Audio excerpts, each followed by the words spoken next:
Good morning. It's me again, Miss Yandama. So today is May 10th, 2026. And I just want to share something that I already posted statuses about yesterday. I was listening to one of my favorite Vedic astrologers. I learned from them on YouTube. Um, I was listening to this guy discuss the birth chart. And I think he was discussing like careers in the arts, acting, dancing, writing, and things like that. And so he was talking about people who would be successful in these careers, artistic careers. They're going to have certain energies, certain cosmic energies, all right? And so when he was talking about dancing, he said, well, people who would be successful in dancing, if you look at their birth charts, you're going to see that they have some strong planetary placements in these four nakshatras. And so he mentioned four nakshatras. Nakshatras are also called lunar mansions. All right. Okay, so we know about the zodiac, the 12 zodiac signs in the cosmos, right? Okay. Well, before the 12 zodiac signs, there were the nakshatras. The nakshatras, so the 12 zodiac signs are all sitting within the 27 nakshatras. All right? So there are 27 nakshatras, lunar mansions. Let's just call it, like I like to say, let's divide the sky into like let's say it's a plot of land. And so let's say it's a 360-degree plot of land, and stick the 27 nakshatras in there. So each nakshatra covers about 3 degrees and 20 minutes of that 360 degrees.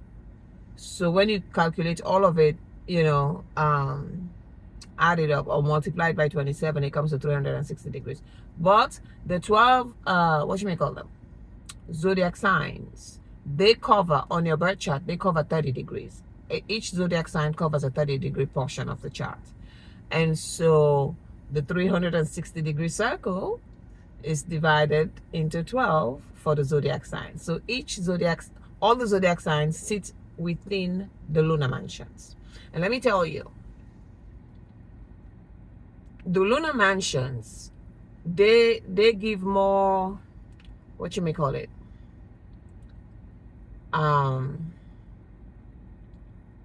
they add more to our energies, give more nuance to who we are and whatnot. Like, for example, not all Geminis are the same. Not all Aries are the same, because each zodiac sign has 3 nakshatras. 3 nakshatras run through each zodiac sign. All right. Starting from 0 degrees of Aries up until 30 degrees of Pisces, the last zodiac sign. And when we're born, it depends on where, for example, where the sun is sitting in that particular zodiac sign, that makes it your sun sign. But in the area of the zodiac sign, let's say this is a 30-degree portion of the chart. Let's say this is Aries. And let's say you're born when the sun is in Aries, between April 14th or 15th. This is the true Aries, not the Western tropical false Aries. Around April 15th or so, 14th, 15th, into May. So mid-April to mid-May, that is Aries. That's the real Aries. The sun is in Aries. So now, when the sun starts, it starts at 0 degrees Aries. And then it travels. Each day it goes 1 degree. Each day it goes 1 degree through Aries. So if you're born on, let's say, April 17th, your sun is going to sit in the first nakshatra called Ashwini. That is where my moon sits. Your sun is going to sit in Ashwini nakshatra. All right.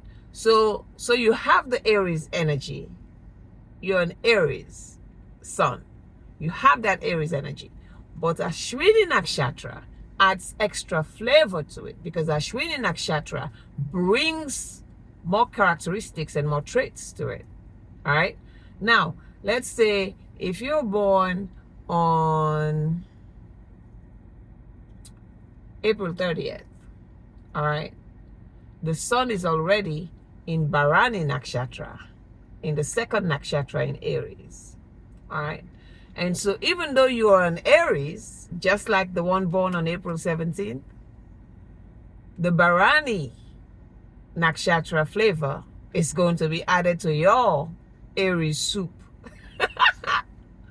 And so now you're going to be a slightly different Aries from the Ashwini nakshatra Aries. Okay. And then let's say you were born on May 10th. The sun is already in Kritika nakshatra, the third nakshatra in Aries. And so now your Aries, just like the other two, but Kritika nakshatra adds an extra spice into your Aries soup. Okay? And so now you are just a little different Aries than Bharani Aries or Ashwini Aries. And it's the same for all the other nakshatras, because they run through all the zodiac signs. So for example, I'm a Gemini sun. When the sun was in Adra nakshatra, that's when I was born.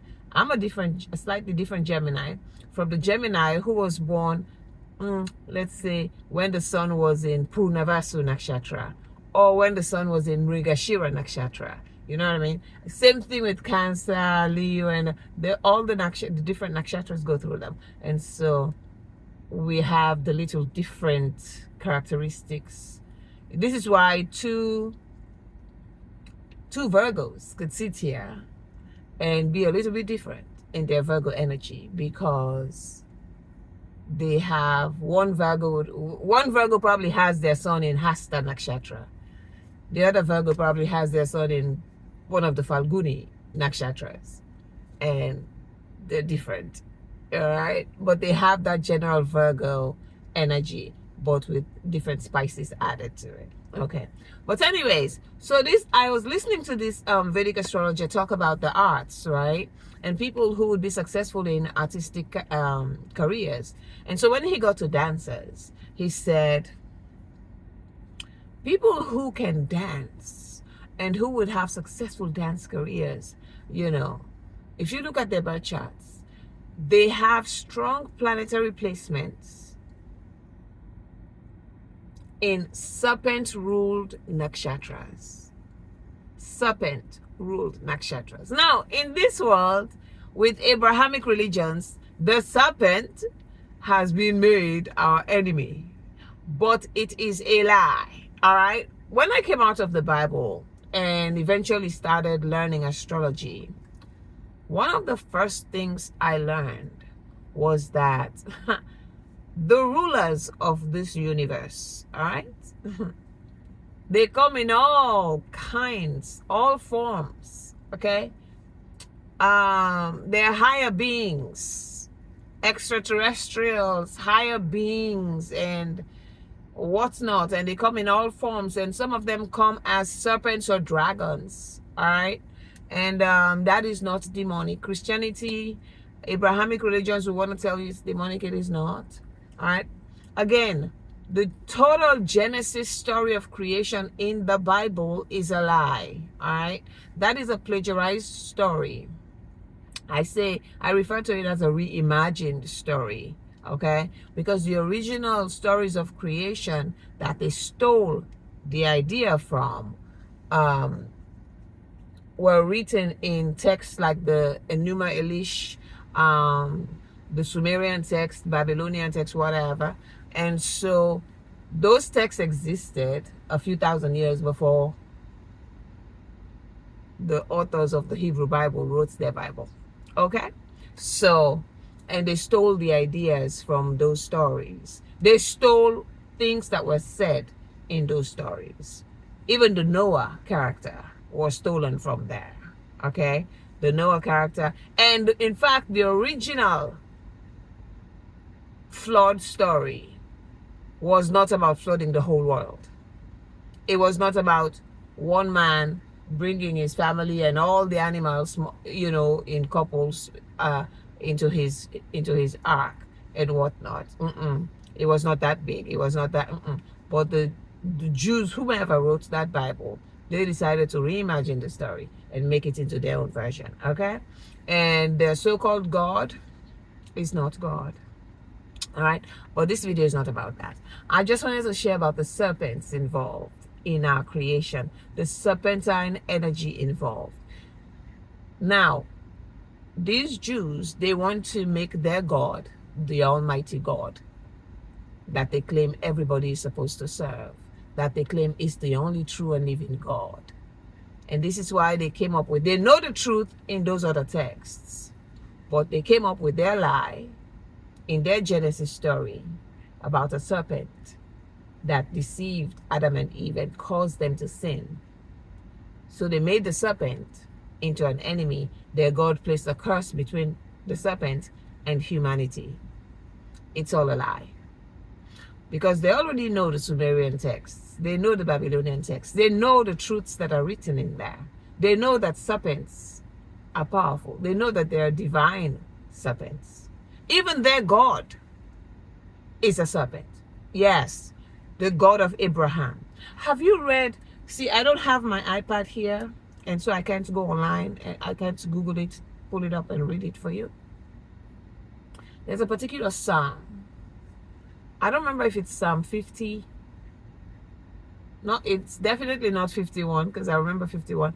But I don't remember if it's Psalm 50. But it's a psalm that is also in the book of Samuel, like 1st or 2nd Samuel. I don't remember now. When I get home, I'll probably post it. When I was a Christian and would read that Bible, meditate on that Bible, enjoy that Bible, and worship God, the God of Abraham, through that Bible. When I would read that psalm, the way David, King David, described his God. I remember the first time I read it, I'm like, and I wrote, because when I read, I underline, I make notes and highlight and things like that. I wrote down like, wow, like, did he see a vision of God? Like, the way he described this God, his God, he sounded like a dragon with fire coming out of his nostrils. And the way he described it in that psalm. Okay? So the God of Abraham, the God of the Jews, is not what we think or what we were taught to believe. All right? But anyways, this is not about that God. But yes, I heard this Vedic astrologer saying people who will be great dancers and successful in dancing careers, they would have serpentine energy. Like they would have planetary placements on their birth charts in nakshatras, lunar mansions that are ruled by serpents.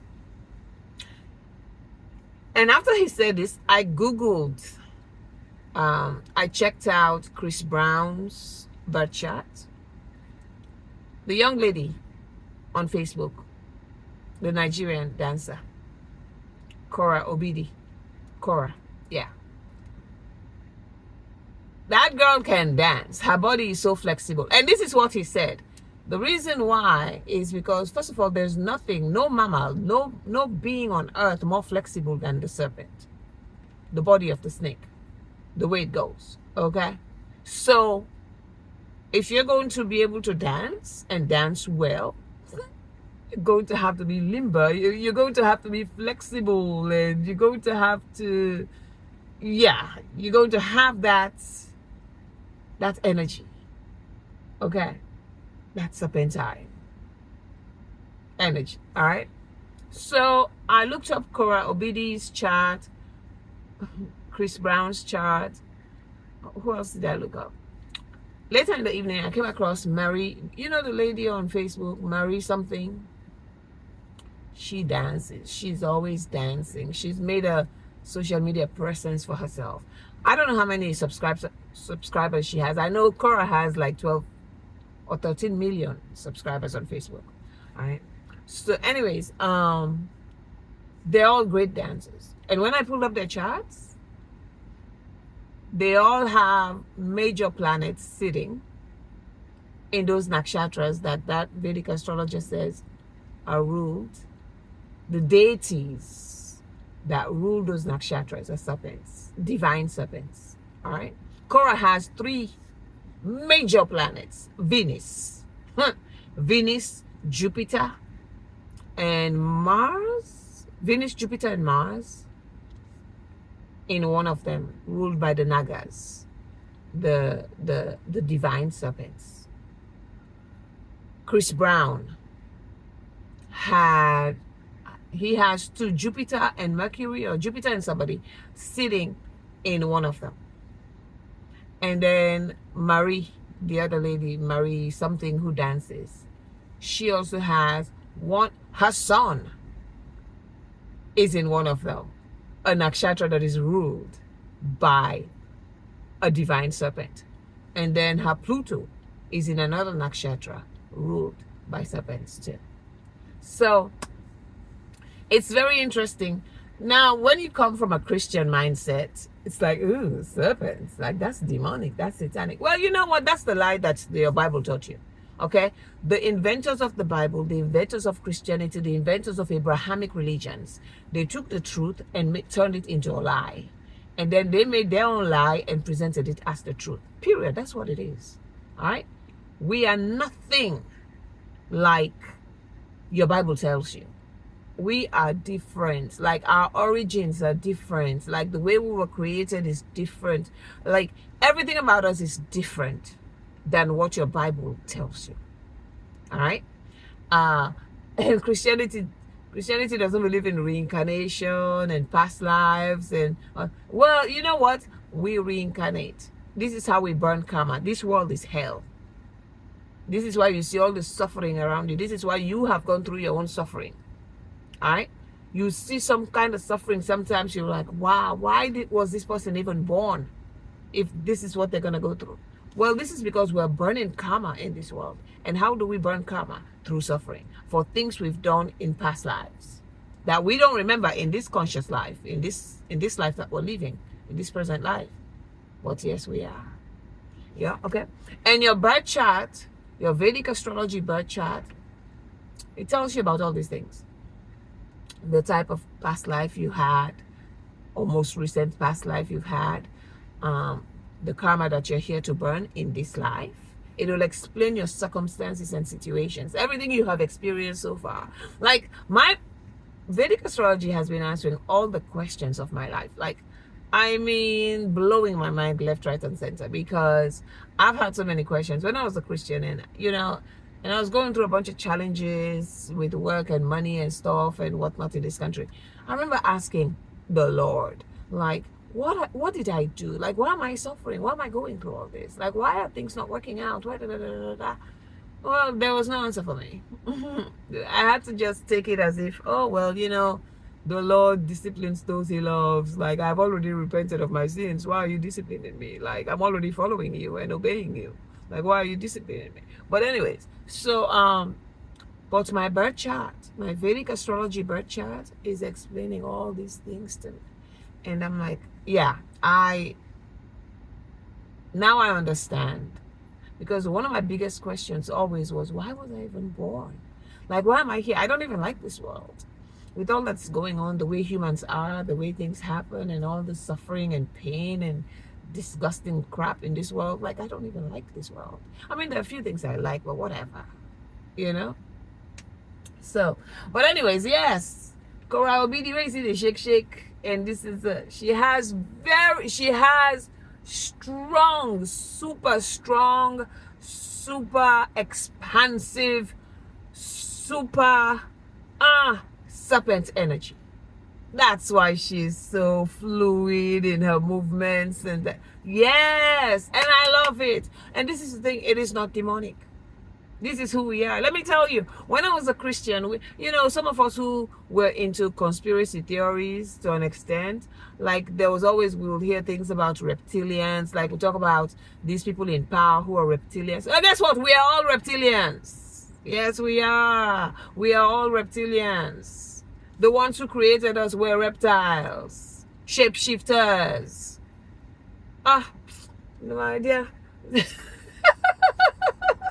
see what? The inventors of the Abrahamic religions, right? They sanitized our reality and presented a fake God to us. Like this God is sitting on this throne and all these angels surround him.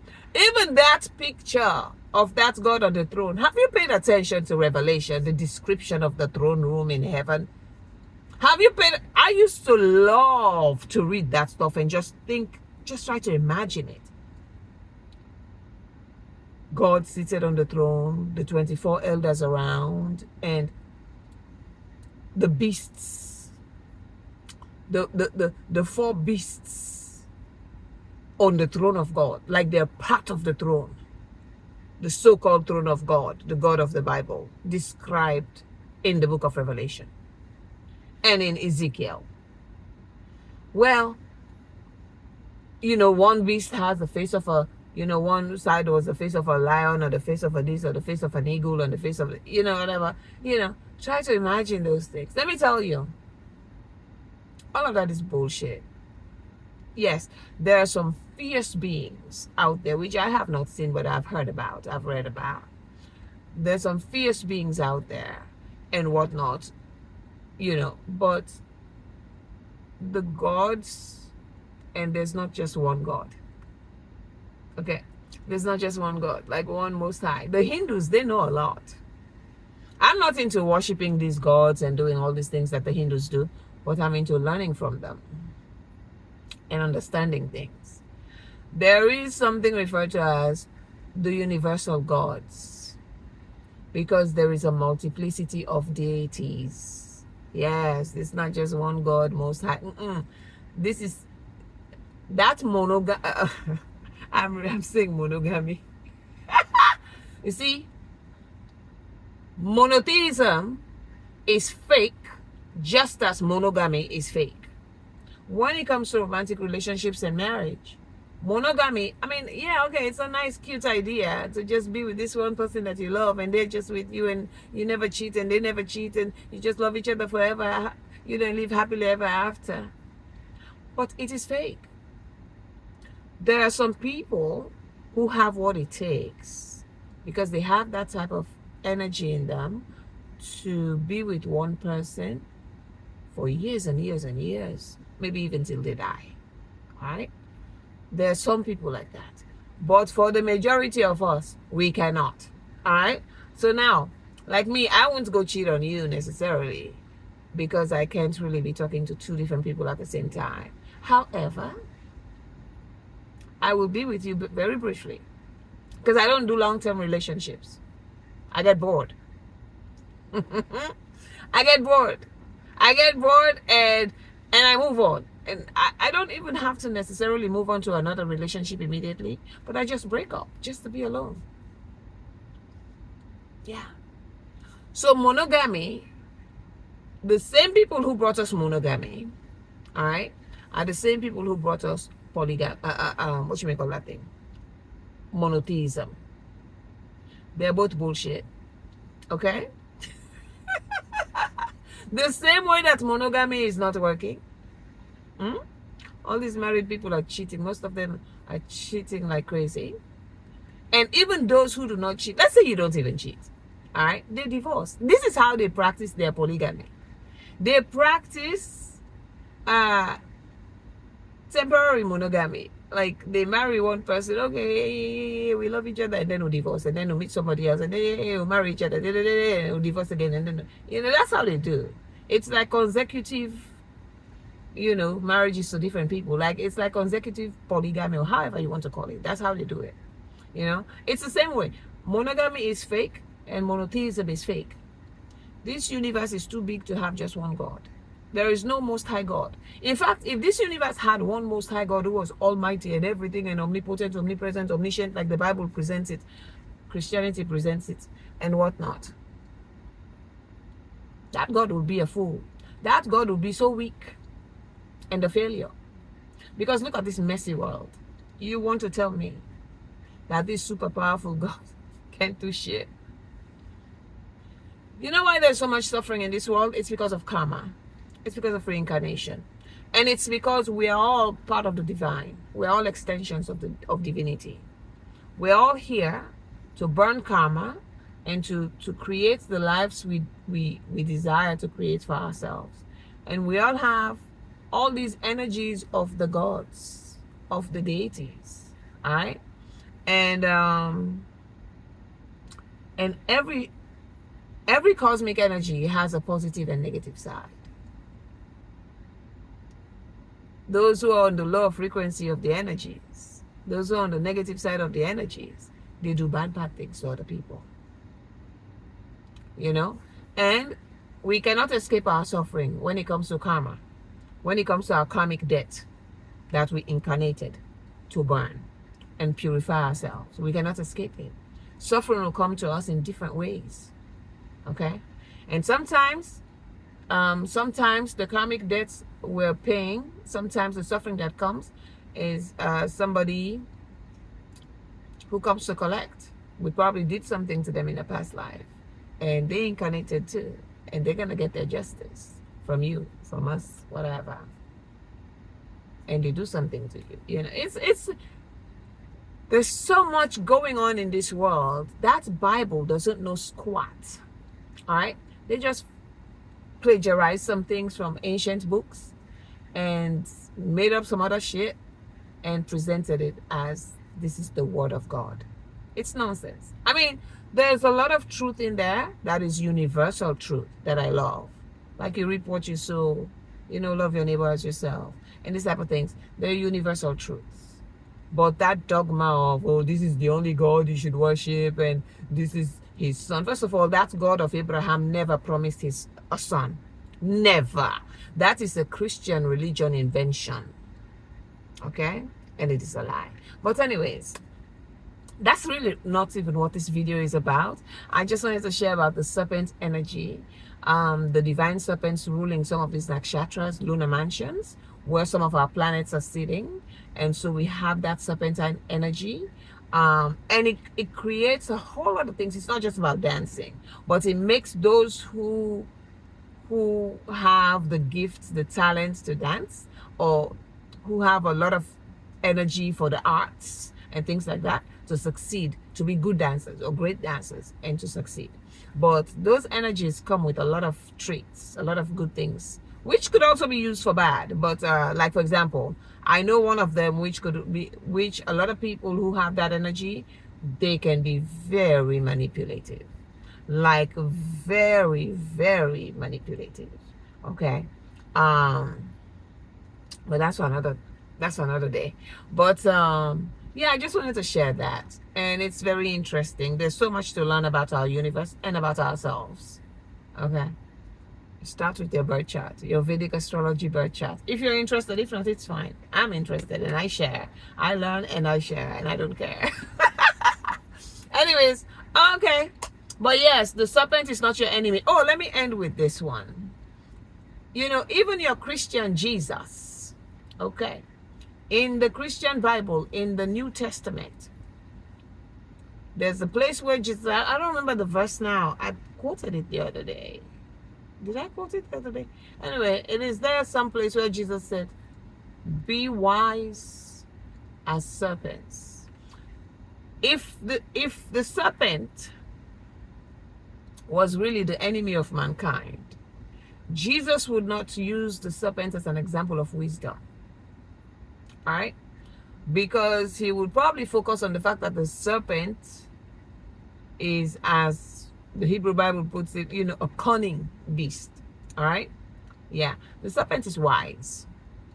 Should be wise as the serpent and be gentle as doves. This was when he was sending his disciples to go out and preach. Okay. So anywho, I just wanted to share that. And alrighty. Take it easy. Bye.